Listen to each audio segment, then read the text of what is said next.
I am selling my Copley Delrin F flute. It's keyless. It's got the sterling silver rings, which is a nice upgrade if you like such things. It's a nice flute. Plays really well. A lot of people say F flute. F is for fun, and that's true. Definitely true. This instrument, I am selling it because I have a Carbony. So what happened is I bought Carbony F from Rob Gandara, and I really liked it. And then I saw also there was an F flute that had been offered for sale used, and I thought, I really want to, I like comparisons. I really wanted to compare them together and see what's different about them, because that seems like the natural thing. You look and there's two, if you're looking for a backpacking flute or just something, it just seems like a natural comparison between the two. Two American makers, I guess. So I like it a lot. I like my Carbony more, which is good, I guess, because I paid a lot more for the Carbony. But this is still, so I'm going to give you, hopefully you can see the differences between the two. Right off the bat, I noticed the Carbony has a really amazing, very powerful sound, very smooth tone. It's got a very great, powerful low bell note. This one is not as powerful, but it's still got a really nice tone. It's very snappy. The holes, I think, yeah, I don't know if you can see that. It's kind of dark, but the holes on the Carbony are a little bit bigger. And I said the Carbony in particular, one of the reasons that I sell it, you can see how much material is in the Delrin Copley, whereas this one is very thin-walled. So it's basically just, this one, the Carbony is just like a lightweight resonating chamber, and it projects and sounds really good. This smooth tone. The only quirk about it that I don't like, and it's possible Rob can fix it, I've talked to him a little bit about it, is the C natural equivalent. If you were playing a D whistle, which you play like that, cross-fingered, or like that, and I do that, and it's still it's sharp relative to the notes around it. And I can sometimes I roll the flute out a little bit when I hit it, or I try to half hole that note. And I think as I progress as a flute player, I'll be able to smooth that over. The Copley doesn't have the same characteristics. There are a couple other places. Again, there's a lot of stuff you can do with your embouchure and with the positioning of the flute. That I think a lot of the stuff, it's just, you get familiar with the flute and you figure out how to play it in tune. And but at the end of the day, this one is, I want to say it's like 50 grams lighter, or 50 grams? I weigh it in grams. It's significantly lighter than this one. This one has a lot more material. It's solid. It's not super heavy. It's still lighter than my D Delrin flute, but it is weightier. The other one's like playing almost nothing. So anyway, here is the Copley. Hopefully I can do this justice. My lips are kind of dry.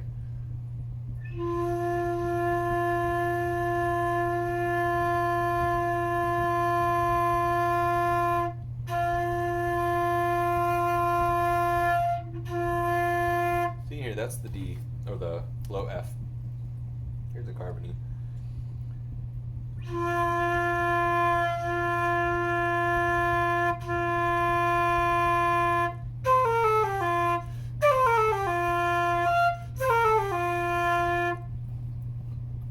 Too far off.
One other thing is I've been able to get into the third octave with this one, like down here.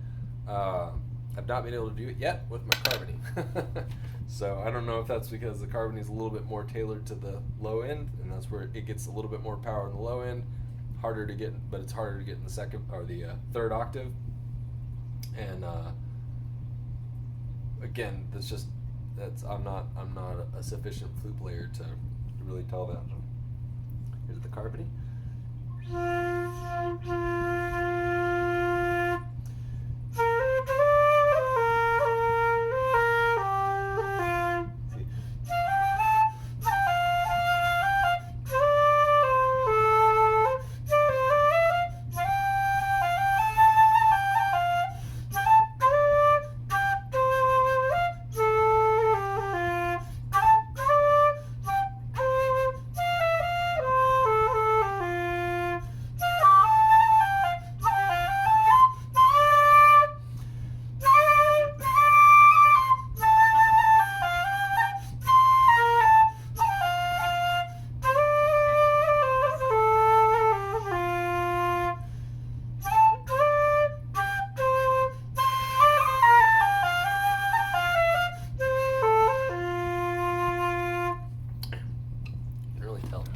Struggling today.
Carbony.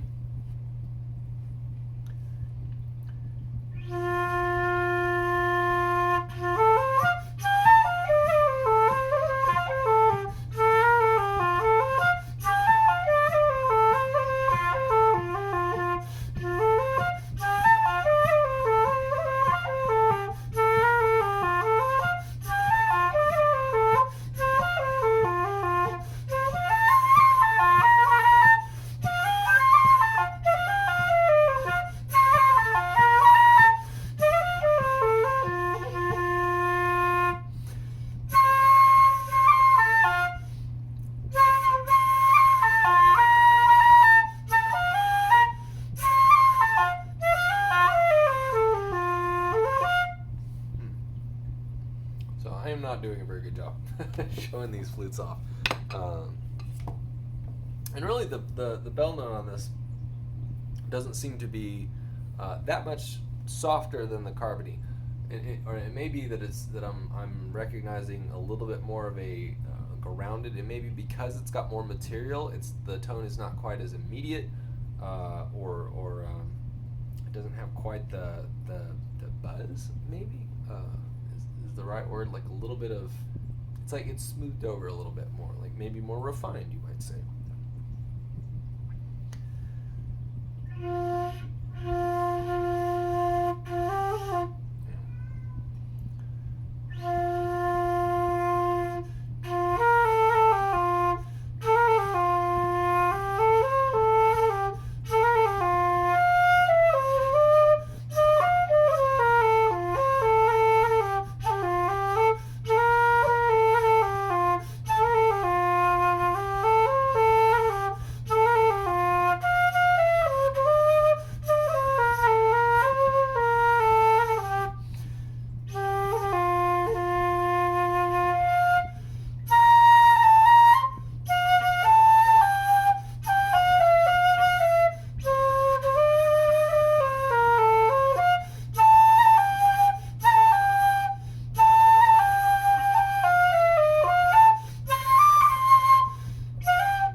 I may have to redo this later, but I hopefully gives you an idea